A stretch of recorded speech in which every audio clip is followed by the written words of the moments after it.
السلام عليكم. يلا نعمل بسكوت كده في 5 دقايق واحنا واقفين. نص كوب من الزيت، نص كوب من السكر، بيضة، كيس من الفانيليا. بجد البسكوت ده حلو قوي، هيعجبكم.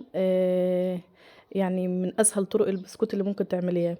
هحط كله ده. على فكرة ممكن تعملي البسكوت ده في الخلاط، وممكن بالمضرب العادي وممكن بالمضرب الكهربائي زي ما انا عاملاه. بس اهم حاجة في البسكوت ده ان انت لازم تضربي السكر كويس جدا علشان يدوب تمام. وابدا اضيف هنا معلقه بشر برتقان، هو البرتقان بتاعنا بطعم البرتقان.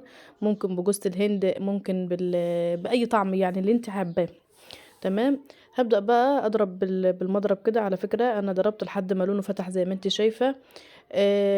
معلش هنا التصوير، لان يعني التصوير ما كانش ظابط قد كده، كنت حاطه التليفون على الرخامه. وضفت كمان معلقتين نشا. اول ما النشا بيبدا يختفي تمام، صلوا على النبي صلى الله عليه وسلم. هبدأ بقى أجيب كوب ونص من الدقيق، بنفس الكوب اللي أنا عايرت بيه الزيت وعايرت بيه السكر. هعاير بيه الدقيق تمام. يبقى دول كوب ونص من الدقيق، عليهم نص زيت، عليهم نص سكر، عليهم بيضة، كيس فانيليا. هناخد نص معلقة أو معلقة صغيرة ملانة بيكنج باودر أو كيك شيف. وكمان هاخد كمان ذرة من الملح تمام. هضرب كله ده مع بعضيه كده لحد ما المكونات تختلط مع بعضيها. وبعد كده هروح ضايفة بقية كمية الدقيق تمام. صلوا على النبي صلى الله عليه وسلم. واللي ما اشتركش في القناة يشترك فيها فضلا منكم وليس أمرا. ولو عجبك الفيديو وصلت معايا لحد هنا اوعى تنسي اللايك. اللايك يا جماعة اللي بيرفع الفيديو. ربنا يا رب يجازيكم خير. ما تنسوش تعملوا يا جماعة اللايك وتعليق حتى لو بنقطة وحاجة بسيطة، لأن ده اللي بيرفع الفيديو. هنا بقى هبدأ بقى ألم العجينة زي ما انتوا شايفينها كده.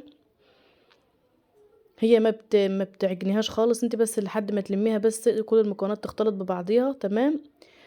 هكون بقى جايبه معايا صاج مدهون من الزيت. وهبدا اشكله. هو ما بياخدش اي وقت، هو حرفيا بياخد 10 دقايق قبل ما بتعمليه، يعني ما بياخدش وقت خالص.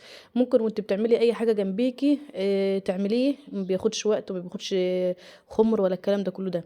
تمام. هبدأ بقى اجيب كده الصاج بتاعي وانا دهنته زيت. هبدأ اخد القطعة على الحجم اللي انا عايزاه، صغيرة كبيرة زي ما انت عايز.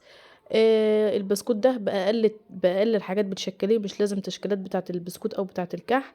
بشوكة بمعلقة بأي حاجة عندك، انا بكورها زي ما انت شايفاها كده. وبروح واخداها على ايديا وبروح ضغطة كده بالشوكة. وخلاص على كده هو الشكل ده. في حاجات كتير عندنا في المطبخ ممكن نستغلها، ممكن نعمل بها اشكال. جربي كل حاجة عندك هتلاقي الدنيا تمام. ما توقفيش نفسك علشان تشكيل او كذا، لا لا لا، مفيش اي كده، مفيش اي حاجة من دي خالص. تمام. ممكن بمعلقة، بالقطاعة اللي هي بتاعت اللي هي بتبصم دي، اي حاجة عندك. هعمل كل الكمية دي وادخلها على درجة حرارة اعلى من المتوسط. هتاخد من 10 دقايق لربع ساعة. لو احتاجت الشوية افتحي لها، ما احتاجتش خلاص تمام. والتشكيل ده الشكل اللي انا عملته تمام. وكده خلص معايا ودخلته الفرن. بجد يا جماعة حرفيا ما بياخدش 10 دقايق وبتكوني عملتيهم، واظن مكوناتهم موجودة في كل بيت. كوب ونص من الدقيق، نص سكر، نص زيت، اقتصادي جدا. وبيضة وكيس من الفانيليا، رشة بيكنج باودر، رشة ملح، حاجة بسيطة جدا ما بتاخدش معاكي اي وقت. وكمان بتدفي الفرن كده، بتدفي البيت كده بالفرن اللي هتقيديه في الشقة. بجد طريقته حلوة جدا يا جماعة، وبجد طريقته سهلة جدا وهيعجبكم. هبدأ بقى بسيبه على الرخامة بعد ما بيطلع من الفرن يهدى من درجة حرارة المطبخ، من درجة حرارة معلش الصاج سخن، يعني بتسيبيه شوية كده لحد ما يبرد. وبعد كده بتطلعيه، بتقدميه بقى زي ما انت عايزة. طبعا ممكن كمان تضاعف الكمية، يعني مش شرط كوب ونص من الدقيق. ضعف الكمية. انا بعمل كمية قليلة، بحب ان انا اعمل الحاجة طازة. وكمان انا عملته كمان علشان خاطر مراد، يعني طبعا الاطفال بتحب الحاجات دي. فعشان كده انا بعمل كمية قليلة بكمية قليلة. طبعا لو انت عايزة تضعفي الكمية دي حاجة ترجعلك. صلى على النبي صلى الله عليه وسلم.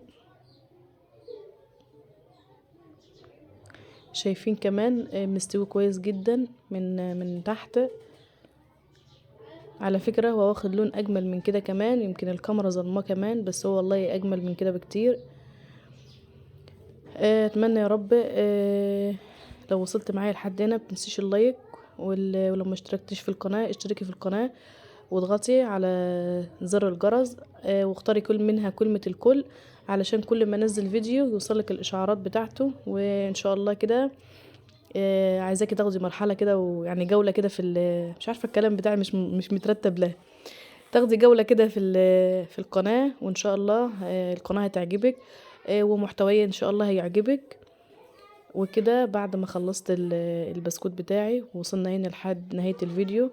دمتم بخير، والسلام عليكم ورحمة الله وبركاته.